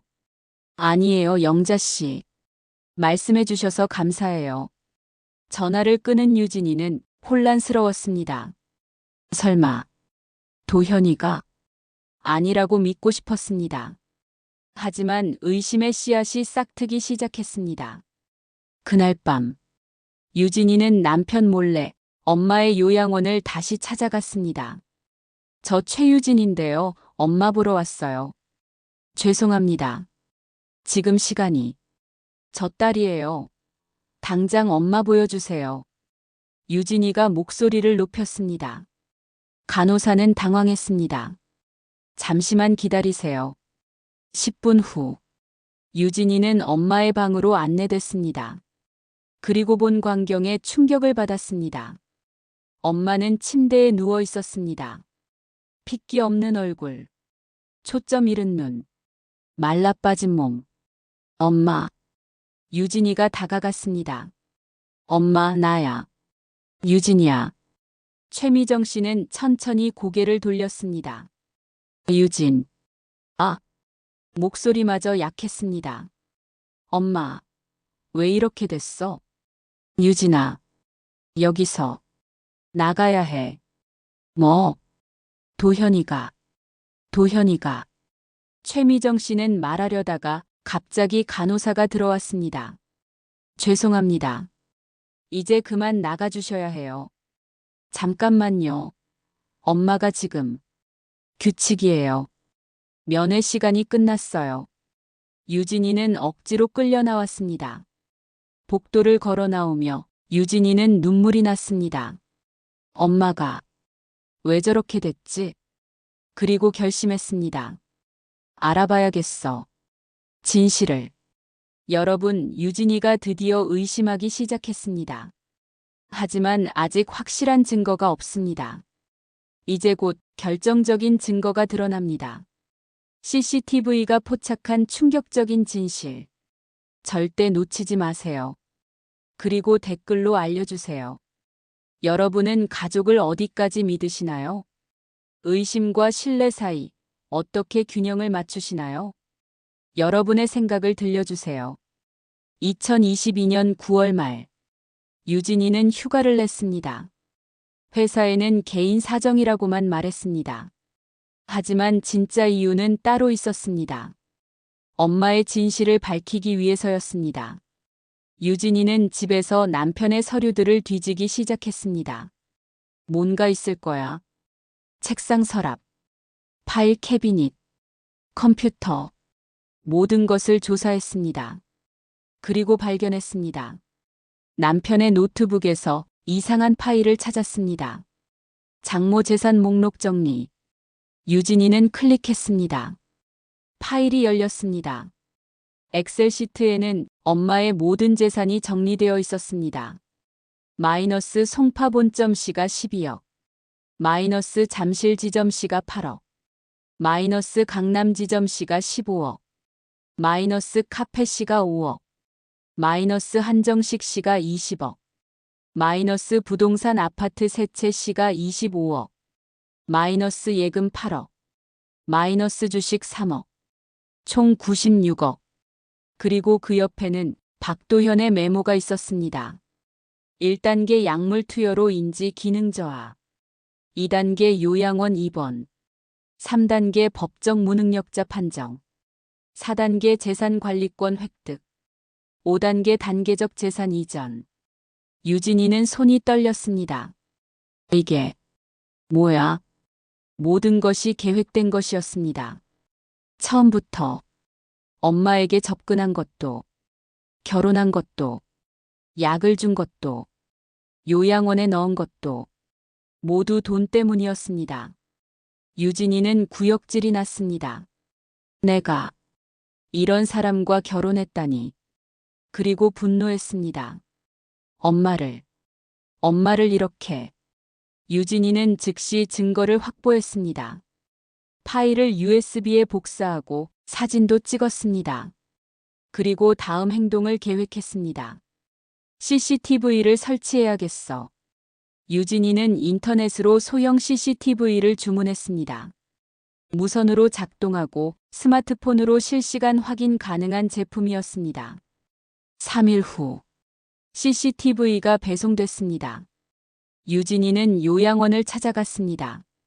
엄마 면회 왔어요. 네, 잠시만 기다리세요. 면회실로 안내됐습니다. 하지만 유진이는 엄마의 방으로 가고 싶었습니다. 저기, 엄마 방에서 면회하면 안 될까요? 규칙상. 제발요. 엄마가 거동이 불편하시잖아요. 간호사는 고민하다가 허락했습니다. 알겠습니다. 하지만 30분만이에요. 감사합니다. 유진이는 엄마의 방으로 갔습니다. 엄마는 침대에 누워 있었습니다. 엄마, 나야. 유진아. 엄마의 목소리는 여전히 약했습니다. 유진이는 엄마를 안았습니다. 엄마, 미안해. 내가 늦었어. 유진아. 도현이가. 알아, 엄마.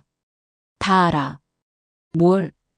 도현이가 엄마한테 무슨 짓을 하는지 다 알아.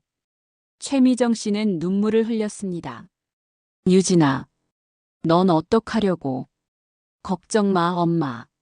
내가 다 해결할게. 유진이는 주머니에서 CCTV를 꺼냈습니다. 작은 카메라였습니다. 손가락 한마디 크기. 엄마, 이거 여기 설치할게. 뭔데? CCTV야. 이걸로 도현이가 뭘 하는지 다 찍을 거야. 유진이는 방구석의 선반 위에 화분 뒤에 CCTV를 숨겨 설치했습니다. 아무도 모를 거야. 유진아, 조심해. 응, 엄마. 엄마는 그냥 평소처럼 있어. 나한테 다 맡겨. 30분 후, 유진이는 요양원을 나왔습니다. 그리고 차 안에서 스마트폰으로 CCTV를 확인했습니다. 화면이 잘 나왔습니다. 엄마의 방이 선명하게 보였습니다. 좋아. 이제 기다려야지. 그날 밤, 박도현이 요양원을 찾아갔습니다. 유진이는 스마트폰으로 실시간 확인했습니다. 들어온다. CCTV 화면에 박도현이 엄마의 방으로 들어왔습니다. 장모님, 저예요. 박도현은 주위를 둘러봤습니다. 간호사가 없는지 확인하는 듯 했습니다. 그리고 주머니에서 작은 봉지를 꺼냈습니다. 하얀 가루가 든 봉지였습니다. 유진이는 숨이 멎었습니다. 박도현은 엄마의 물컵에 그 하얀 가루를 탔습니다.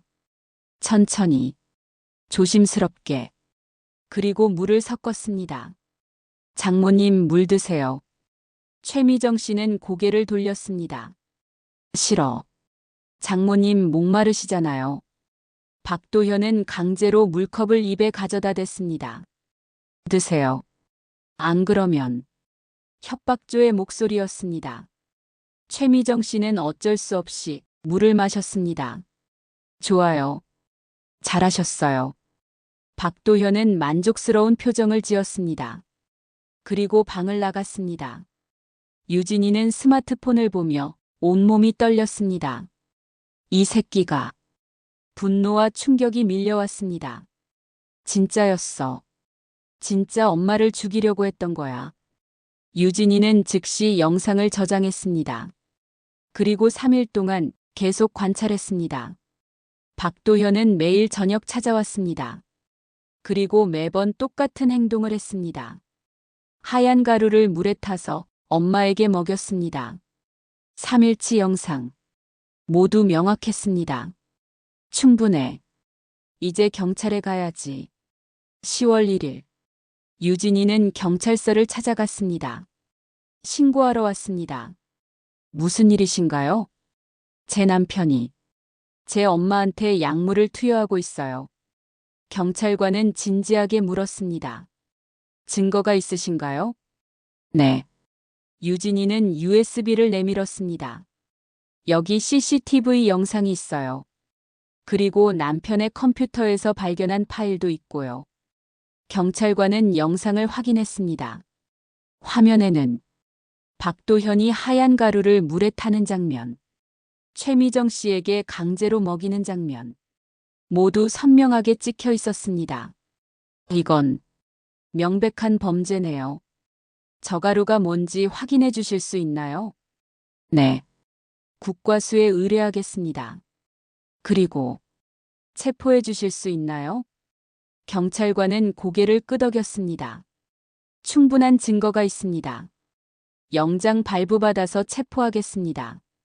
유진이는 눈물을 흘렸습니다. 감사합니다. 10월 3일. 국과수 분석 결과가 나왔습니다. 하얀 가루의 정체는 로제라팜, 벤조디아제핀 계열의 수면 유도제이자 진정제. 그리고 그 양은 일반 처방량의 3배였습니다. 장기 복용 시 인지 기능 저하, 운동장애, 심하면 사망에 이를 수 있습니다. 국과수 보고서에 명시되어 있었습니다. 경찰은 즉시 움직였습니다. 10월 5일. 박도현의 회사. 박도현 씨? 네. 경찰입니다. 체포하겠습니다. 네. 무슨? 독극물 투약 및 살인 미수 혐의로 긴급 체포합니다. 박도현은 당황했습니다. 아니, 이게 무슨 소리예요? 묵비권을 행사할 수 있습니다. 경찰은 박도현에게 수갑을 채웠습니다. 회사 동료들이 모두 지켜봤습니다. 저 사람이 뭘 한 거야? 장모님한테 약을 먹였대. 헐. 진짜? 박도현은 끌려갔습니다. 경찰서로. 조사실에서 박도현은 부인했습니다. 전 그런 적 없습니다. CCTV에 다 찍혔습니다. 경찰은 영상을 보여줬습니다. 박도현의 얼굴이 창백해졌습니다. 이건 뭐라고 하시겠습니까? 저는 그냥 건강을 위해 로라제팜을 처방량의 3배씩 먹였다고요? 박도현은 아무 말도 할 수 없었습니다. 그리고 이것도 설명해 보세요. 경찰은 노트북 파일을 보여줬습니다. 재산 목록, 그리고 계획서. 박도현은 고개를 떨궜습니다. 모든 게 끝났습니다. 10월 6일. 유진이는 엄마를 요양원에서 데리고 나왔습니다. 엄마, 이제 집에 가자. 유진아, 정말이야? 응. 다 끝났어. 최미정 씨는 딸을 꼭 안았습니다. 고마워. 정말 고마워. 엄마 미안해. 내가 그 사람 제대로 못 봐서. 아니야. 내 잘못 아니야. 두 사람은 울었습니다. 요양원을 나서며 최미정 씨는 뒤를 돌아봤습니다. 2개월간의 악몽. 그 악몽이 끝났습니다. 이제 진짜 끝이야. 하지만 아직 한 가지 남았습니다. 재판. 여러분, CCTV가 모든 진실을 밝혔습니다. 박도현은 체포됐고 최미정 씨는 자유를 찾았습니다. 하지만 이야기는 여기서 끝나지 않습니다. 다음 챕터에서는 법정에서 벌어지는 마지막 대결을 들려드리겠습니다. 그리고 댓글로 알려주세요. 여러분은 이 사건의 처벌이 어느 정도여야 한다고 생각하시나요? 이런 범죄를 어떻게 예방할 수 있을까요? 여러분의 의견을 들려주세요. 그리고 아직 구독하지 않으셨다면 지금 바로 구독해주세요. 이 채널은 이런 의미 있는 이야기를 계속 전하고 있습니다. 2022년 11월 박도현의 재판이 시작됐습니다. 서울중앙지방법원. 법정에는 많은 사람들이 있었습니다. 최미정 씨, 유진이, 매니저 영자 씨, 그리고 언론 기자들. 이 사건은 이미 뉴스에 크게 보도됐습니다.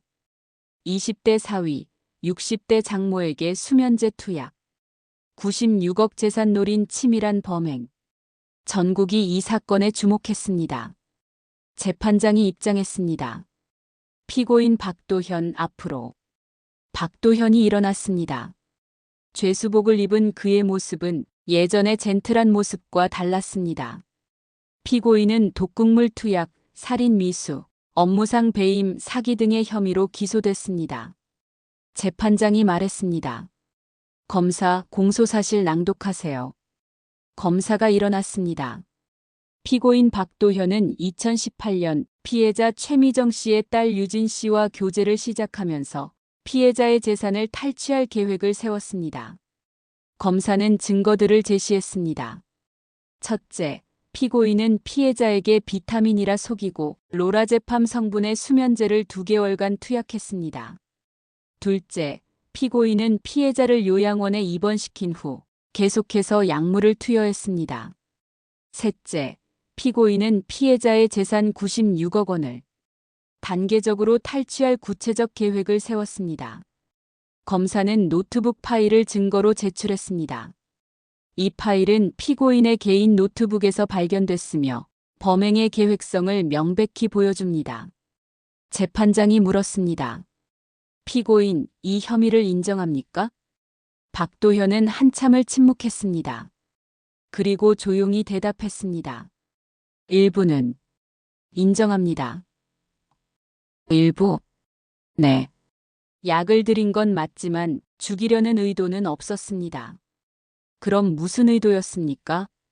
장모님이 너무 완고하셔서 조금 순해지시길 바랐습니다. 방청석에서 웅성거렸습니다. 말도 안 돼. 순해지라고 약을 먹여? 재판장이 정숙을 요구했습니다. 조용히 하세요. 검사가 반박했습니다. 피고인, 그럼 왜 처방량의 3배를 투약했습니까? 그리고 왜 2개월 이상 지속했습니까? 이건 명백히 피해자의 판단 능력을 흐리게 하고 재산을 탈취하려는 의도였습니다. 검사의 목소리가 법정에 울렸습니다. 그리고 피고인은 알고 있었습니까? 로라제팜 과다 복용이 사망에 이를 수 있다는 것을. 박도현은 대답하지 않았습니다. 검사가 계속했습니다. 피고인은 컨설팅 회사에 근무하며 약물에 대한 정보를 충분히 접할 수 있었습니다. 따라서 이는 미필적 고의에 의한 살인 미수입니다. 재판장이 물었습니다. 피해자 측 진술하시겠습니까? 최미정 씨가 일어났습니다. 떨리는 목소리로 말했습니다. 재판장님. 법정이 조용해졌습니다. 저는 30년을 일했습니다. 최미정 씨는 눈물을 참으며 말을 이었습니다. 남편을 잃고 5살 딸 하나 데리고 하루 16시간씩 일했습니다. 빚도 갚고 가게도 5개 만들었습니다. 그게 다 제 딸을 위해서였습니다. 최미정 씨는 박도현을 쳐다봤습니다. 그런데 저 사람은 제 딸을 이용해서 제게 접근했습니다. 저를 속이고 약을 먹이고 요양원에 가뒀습니다. 저는 죽는 줄 알았습니다. 최미정 씨의 목소리가 떨렸습니다. 돈이 뭐가 그리 중요합니까? 사람의 생명보다 중요합니까? 저는 용서할 수 없습니다. 최미정 씨는 자리에 앉았습니다. 유진이가 엄마의 손을 잡았습니다. 다음은 유진이의 차례였습니다. 저는 피고인의 아내입니다. 유진이는 박도현을 보지 않았습니다. 정확히는 이혼 진행 중인 전 아내입니다. 저는 그 사람을 사랑했습니다. 진심으로. 하지만 그 사람은 저를 제 엄마의 재산에 접근하기 위한 도구로 썼습니다. 유진이의 목소리가 차가워졌습니다. 저는 제 인생에서 가장 큰 실수를 했습니다. 그 사람을 믿은 것. 하지만 더 큰 실수는 엄마의 말을 믿지 않은 것입니다. 유진이는 박도현을 똑바로 쳐다봤습니다. 엄마가 이상하다고 했을 때 제가 좀 더 의심했어야 했습니다. 저는 평생 이 죄책감을 안고 살 것입니다. 유진이는 자리에 앉았습니다. 재판은 계속됐습니다. 전문가 증인들이 나왔습니다. 양리학 교수. 로라제팜을 이 정도 용량으로 장기 복용하면 인지 기능 저하, 운동장애는 물론 호흡 억제로 인한 사망 가능성도 있습니다. 정신과 의사. 피해자는 현재 PTSD 증상을 보이고 있으며 회복에 최소 1년 이상의 치료가 필요합니다. 변호사. 의는 명백한 계획 범죄이며 피해자가 고령이라는 점을 악용한 매우 악질적인 범행입니다. 박도현의 변호인은 선처를 호소했습니다. 피고인은 첫 범행이며 깊이 반성하고 있습니다. 하지만 재판장은 엄격했습니다. 피고인의 범행은 계획적이고 지속적이었으며 피해자에게 심각한 신체적, 정신적 피해를 입혔습니다. 재판은 3주간 계속됐습니다. 그리고 11월 30일 선고일이 왔습니다. 법정은 가득 찼습니다. 재판장이 판결문을 읽기 시작했습니다. 피고인 박도현에 대한 판결을 선고합니다. 법정이 숙연해졌습니다. 독극물 투약 혐의 유죄, 살인 미수 혐의 유죄, 사기 혐의 유죄, 업무상 배임 혐의 유죄. 이에 따라 피고인 박도현에게 징역 12년을 선고합니다. 판결이 내려졌습니다. 방청석에서 한숨 소리가 들렸습니다. 최미정 씨는 눈물을 흘렸습니다. 끝났다. 유진이가 엄마를 안았습니다. 엄마, 이제 진짜 끝났어. 박도현은 고개를 숙인 채 아무 말도 하지 않았습니다. 법정을 나서며 기자들이 몰려들었습니다. 최미정 씨, 한 말씀 해주세요. 딸분은 지금 어떤 심정이신가요? 최미정 씨는 잠시 멈췄습니다. 그리고 카메라를 보며 말했습니다. 제가 이 자리에 선 건 저와 같은 피해자가 더 이상 나오지 않기를 바라서입니다. 가족이라는 이름으로, 사랑한다는 이유로 우리는 때때로 경계를 늦춥니다. 하지만 진짜 가족은 당신을 이용하지 않습니다. 진짜 사랑은 당신을 해치지 않습니다. 여러분, 주변을 잘 살피세요. 그리고 이상한 점이 있다면 용기 내어 의심하세요. 최미정 씨는 당당하게 말했습니다. 제가 오늘 여기 서 있는 건 딸 덕분입니다. 유진이를 보며 말했습니다. 유진아, 고마워. 내가 날 구해줬어. 엄마. 두 사람은 껴안았습니다. 기자들의 플래시가 터졌습니다. 그날 저녁, 뉴스는 이 사건을 크게 보도했습니다. 20대 사위, 장모 독극물 투약 징역 12년. 96억 재산 노린 치밀한 범행. CCTV가 밝힌 진실 전국이 이 사건에 대해 이야기했습니다. 진짜 무섭다. 가족도 믿을 수 없는 세상이네. 딸이 정말 대단해. 엄마 구한 거. 최미정 씨는 집에서 TV를 끄고 창밖을 봤습니다. 이제 진짜 끝이구나. 30년의 노력, 2년의 악몽, 그리고 정의. 모든 것이 끝났습니다. 하지만 동시에 새로운 시작이었습니다. 여러분, 박도현은 징역 12년을 선고받았습니다. 정의는 승리했습니다. 하지만 이 이야기의 진짜 의미는 무엇일까요? 마지막 챕터에서 최미정 씨와 유진이의 그 후 이야기를 들려드리겠습니다. 절대 놓치지 마세요. 그리고 댓글로 알려주세요. 여러분은 이 사건에서 무엇을 배우셨나요? 가족에 대한 신뢰, 어떻게 지켜야 할까요? 마지막까지 함께 해주세요. 2023년 봄. 재판이 끝나고 4개월이 지났습니다. 최미정 씨는 서서히 일상으로 돌아왔습니다. 하지만 쉽지 않았습니다. 약물 후유증이 남아 있었습니다. 가끔 어지럽고 기억이 흐릿할 때가 있었습니다. 그리고 무엇보다 심리적 트라우마가 컸습니다. 엄마, 약 먹을 시간이야. 유진이가 말했습니다. 최미정 씨는 움찔했습니다. 아니, 싫어. 엄마, 이건 비타민이야. 진짜 비타민. 최미정 씨는 여전히 약에 대한 공포가 있었습니다. 유진이는 엄마를 안았습니다. 엄마, 괜찮아. 내가 옆에 있잖아. 유진아, 미안해. 왜 미안해? 내가 너한테 이런 짐을. 엄마, 그게 무슨 소리야? 엄마는 평생 나를 위해 살았잖아. 이제 내가 엄마를 돌볼 차례야. 최미정 씨는 눈물을 흘렸습니다. 고마워. 유진이는 항공사를 퇴사했습니다. 엄마 곁에 있기 위해서였습니다. 유진아, 내가 그렇게 좋아하던 일인데. 괜찮아, 엄마. 나 새로운 일 할 거야. 뭐? 엄마 가게 배울 거야. 최미정 씨는 놀랐습니다. 진짜? 응. 엄마가 30년 동안 일군 거잖아. 나도 배우고 싶어. 최미정 씨는 웃었습니다. 그래. 좋아. 그렇게. 최미정 씨와 유진이는 함께 가게를 운영하기 시작했습니다. 처음에는 서툴렀습니다.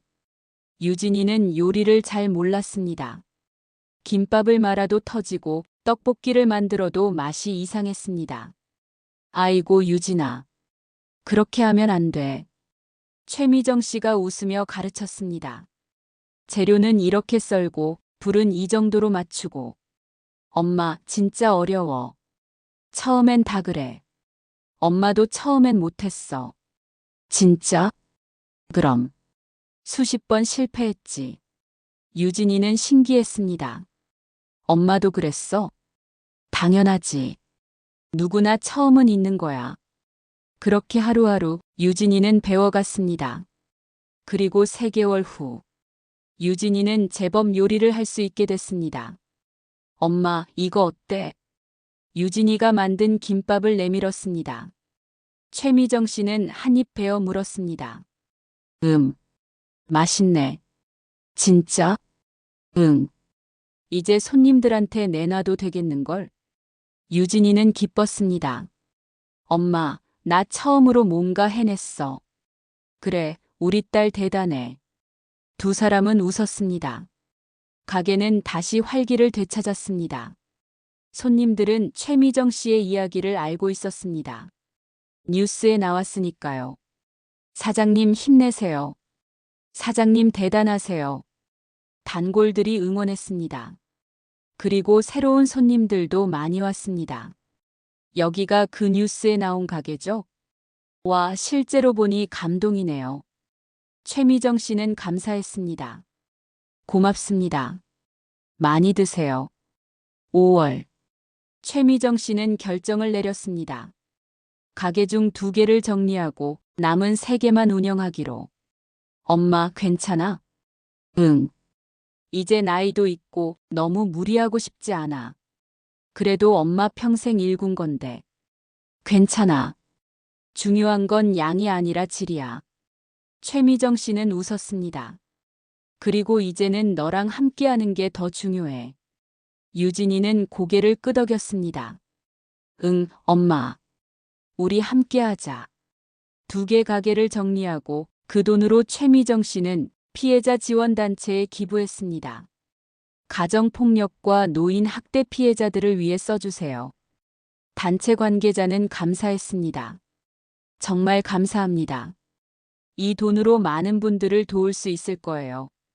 최미정 씨는 뿌듯했습니다. 제가 당한 일이 헛되지 않았으면 해요. 6월. 유진이에게 새로운 사람이 나타났습니다. 가게 단골이었던 30대 남자. 이름은 김민수. 유진 씨. 민수가 조심스럽게 말했습니다. 네. 혹시 시간 되시면 커피 한 잔. 유진이는 당황했습니다. 아, 저는. 괜찮아요. 부담 갖지 마세요. 그냥 친구로. 유진이는 고민했습니다. 다시 사랑할 수 있을까? 박도연의 상처가 아직 남아 있었습니다. 하지만 엄마가 말했습니다. 유진아, 한 사람 때문에 모든 사람을 의심하면 안 돼. 하지만 엄마, 세상엔 나쁜 사람도 있지만 좋은 사람도 많아. 그리고 넌 행복할 자격이 있어. 유진이는 눈물을 흘렸습니다. 엄마, 나 무서워. 알아. 엄마도 무서워. 하지만 그렇다고 평생 숨어 살 순 없잖아. 최미정 씨는 딸의 손을 잡았습니다. 천천히 가. 서두르지 말고. 그리고 이번엔 엄마가 옆에서 잘 지켜볼게. 유진이는 고개를 끄덕였습니다. 고마워, 엄마. 7월. 유진이는 민수와 커피를 마셨습니다. 유진 씨, 이런 말하기 뭐하지만. 민수가 조심스럽게 말했습니다. 네. 뉴스 봤어요. 많이 힘드셨죠? 유진이는 잠시 침묵했습니다. 네. 저는 그냥 친구로 있고 싶어요. 부담 주고 싶지 않아요.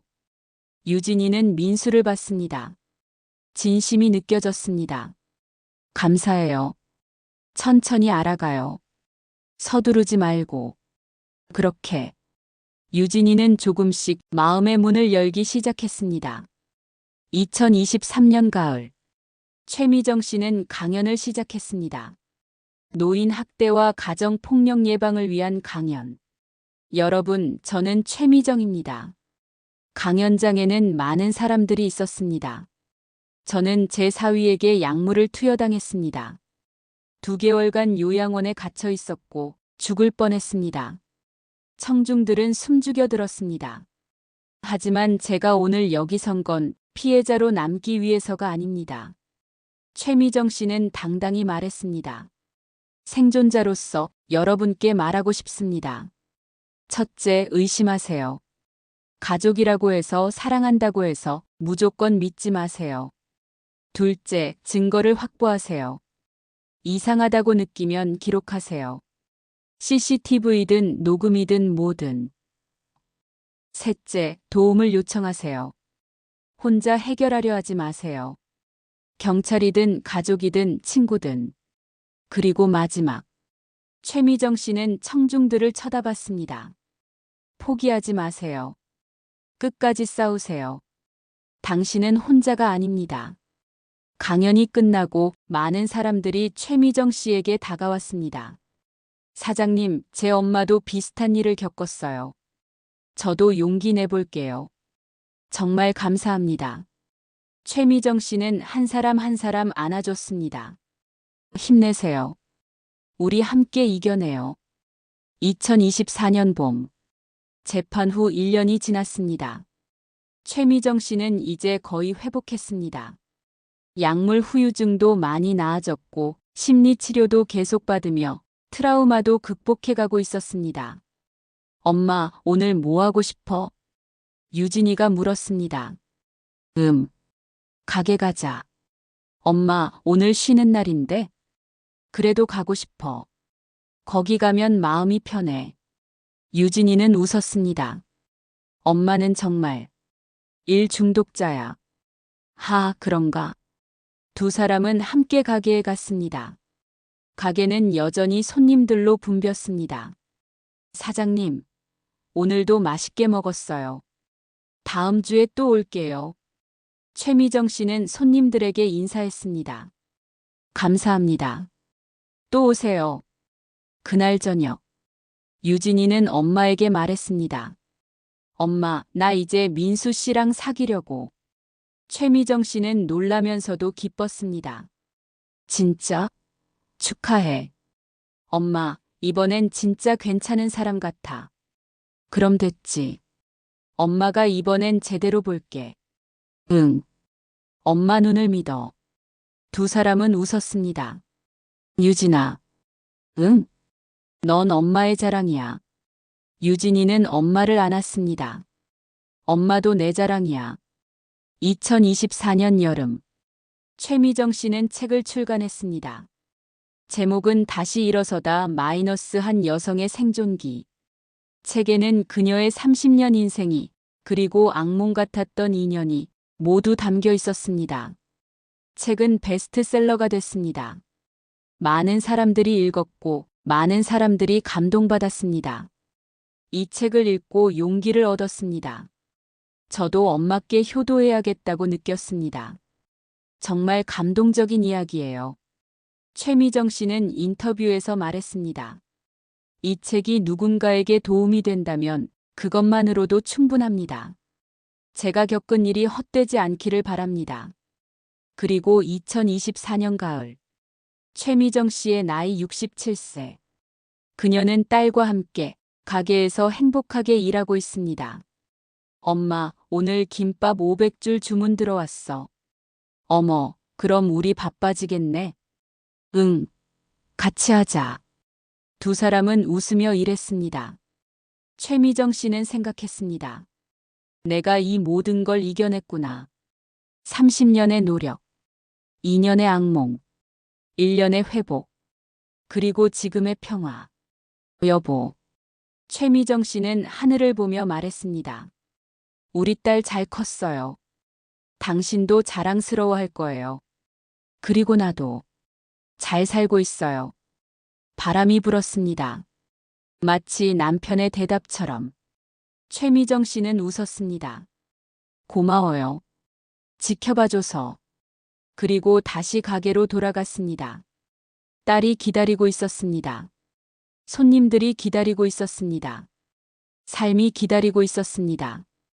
오늘의 이야기, 사위가 준 약 때문에 요양원에 갇힌 어머니. 그런데 CCTV에 찍힌 진실. 이것은 단순히 한 사람의 이야기가 아닙니다. 이것은 우리 모두의 이야기입니다. 가족의 의미, 신뢰의 가치, 그리고 무엇보다 포기하지 않는 용기. 최미정 씨는 말합니다. 돈은 다시 벌 수 있어요. 하지만 생명은 단 한 번뿐입니다. 여러분, 자신을 소중히 여기세요. 그리고 주변을 잘 살피세요. 이상한 점이 있다면 용기 내어 행동하세요. 당신은 혼자가 아닙니다. 여러분, 오늘 이 긴 이야기를 끝까지 들어주셔서 감사합니다. 이 이야기가 여러분에게 조금이나마 도움이 됐기를 바랍니다. 지금 바로 댓글로 여러분의 생각을 나눠주세요. 이 이야기에서 무엇을 느꼈나요? 여러분의 경험도 들려주세요. 그리고 구독과 좋아요를 눌러주세요. 이런 의미 있는 이야기를 더 많은 분들께 전할 수 있도록 알림 설정도 켜주시면 새로운 이야기를 가장 먼저 만나보실 수 있습니다. 복수는 때로 진실을 밝히는 용기에서 시작됩니다. 시니어 오늘의 라디오였습니다. 감사합니다.